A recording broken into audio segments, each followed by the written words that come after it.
Good day to you. My name is Chad Brown, and I would like to talk to you, or with you, about globalization. Globalization, in the assignment with the globalization, production, and barriers, was a very exciting assignment, and this video is an excellent opportunity to kind of break into globalization. At first, I didn't realize it, and then I started thinking about it, like if-then loop or something of that nature, where you would have two choices, where one, and that means does production, and one does barrier. Or, like in a circuit type thing, that means you would have a positive and a negative. The positive would do production, and the negative type thing here would do barriers. In that, for the positive and negative anode of the battery terminal. Ooh. So going into that, looking at the globalization of Monolika and Roman was my first source in trying to analyze the factors of production that result from globalization. In looking at that, through the Monolika and Roman, the global companies redistribute worldwide the factors of production. The world's large corporations must obtain advantages in production factors at planetary scale. And this is a very simple idea that just suddenly occurred to me when they said that. When they're saying the planet, they're saying global type thing. And so when you're using production, the factors of production from the global scale, not only the headquarter country, but you're using the factories in other countries to work on the same idea. And so you're doing like a globalization supply chain network. Global strategic partnership. Global companies manifest a strategic interdependence for the desire to reduce production costs and risk. The large corporations have done international strategic partnerships, especially in the field of technology.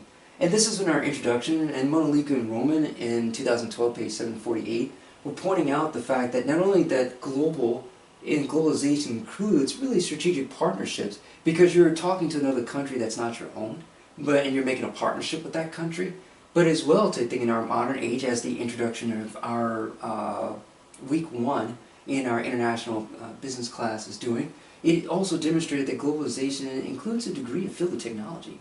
And so the internet, using the World Wide Web to do that over a global scale, to communicate, to order, to do business-to-business orders or business-to-consumer orders in that, the BTCs, the B2B, the third party, the 3PLs, type thing, that third-party license. It opened up, this is a very open business arrangement. Let's see here. The global process production. Process production design, some economies of scale can make substantial savings on a large scale in the field of advertising, promotions, packaging, and other aspects. Brand development costs could be spread over a large market. So what that's saying is that we're going to utilize the global to kind of control the marginal cost that we would pick up if we had to do it our own. Like we're getting like 2 frost paths in one. So if we run into problems with one, we can remember that we've got an ally in the second Robert Frost path and can use, hopefully come to a strategic partnership so that we can make a better product together. So that produces the theory of the scale economy. The average cost per unit decreases as the amount of goods or services provided increases, thus achieving significant cost reduction for the unit cost of production, sales system cost, and a supply cost incurred. So what we're saying here is that the cost, now that through our strategic partnership, is the cost of a widget in there type thing from the amount of widgets that we're producing, that cost can be reduced if all our partners are working on producing more widgets. And so then the widgets type thing, that means will reduce the scale of economy cost or the production cost, because we have more strategic partners helping us in producing the same item. and then can distribute that to that market. For us, it would be over international waters or intermodal containers, but for maybe our strategic partners who are producing at their factory, they wouldn't need to put it on a boat to send anywhere because they're already in that country. So that makes it easier through their scale of economy to produce our product, and which is now in a strategic partnership. They're part of their product type thing within the same country to sell to the headquarters scale of economy globalization product. So everything is going swimmingly, brilliantly, type thing that means.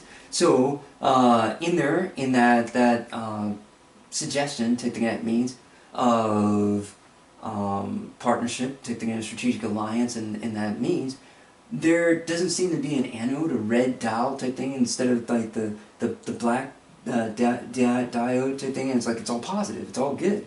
So there's no red consequence to it. But as it turns out, from exportvirginia.org, there are foreign trade barriers, and I had really not thought about that. But in like within news in other countries and other unions, one of the trade barriers that are probably the most obvious are tariffs, or the most commonly occurring. Because if you have somebody who's coming in or kind of dominating the market, you just tax the product on that product that's coming in. And thus it'll make it more unattractive to purchase that product because it's so expensive thanks to the tariff tax. So that makes it a trade barrier, because now, you know, if you're putting that much tax on that item, you're really not sending out any smoke signals like, hey, we believe in your country's product. Go ahead and ship it to us, and then we'll raise the price on it by a factor of 6, and let you know type thing that means that we're down with it. See, the negativity of that is not that invitational, and so it doesn't seem like they'll get like a Omaha gift basket with that. They'll get maybe one item out of the basket type thing, and then be charged the same price. Service barrier. Now, some of these are just even like lower in the scale. Like it's kind of like the different forms of acting, like interpretation versus spoken type thing that means. And one, a tariff type thing is fairly spoken, but here we're gonna try to do all acting. And in a service barrier of anode, it does that. What it does, service barriers, regulation, or international data flows, restrictions on the use of foreign data processing, and barriers to the provision of services by foreign professionals. That means kind of like a Snowden thing. Like they can't use data on our home domestic soil. Like if they have a USB or phone call, a data drive, they can't use it. We're putting a barrier on how much data, like on their phone and roaming with like 4G network and download, that they can do to their phone. We are limiting the data flow that they have coming to them as a service while they're in our country trying to do trade. And another one is an investment barrier. And this one, I was just like, that just, you know, investment barrier, limitations on foreign equity participation, technology, and globalization, transfer requirements and export performance requirements, and restrictions on repatriation of earnings, capital, fees, and royalties. And so here, this is the capital and the royalties, is a statement of capital cash flow. That's your incoming capital, along with your patent royalties type thing that means. Those things would become a barrier. You cannot invest in technology, you cannot invest in patents. If you have something like a factory that's getting royalties instead of a tax, like reverse, and is getting some type of tax absorption forgiveness type thing that means, we're not going to forgive that tariff tax. That royalty that comes with that for you trying to boost our economy with, we do not care that that's boosting the economy, and we're going to prevent that boosting of that economy, of that, by giving it no capital and no royalty, and we are a barrier to its advancement of that trade. So in there, I was really surprised. This is a great wake-up call.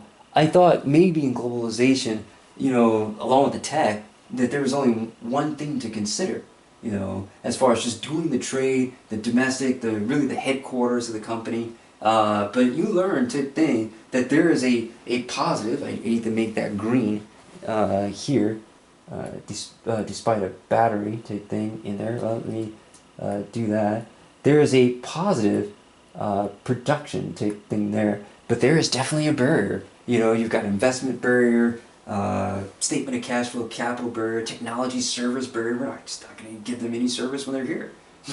And we're going to tariff tax type thing. We're going to make a tax on the products that they're bringing in. Those are barriers. But the production and the strategic partnership and lowering the production costs of the scale of economy, that is exciting, especially with the partnership and getting to know other people in the global community.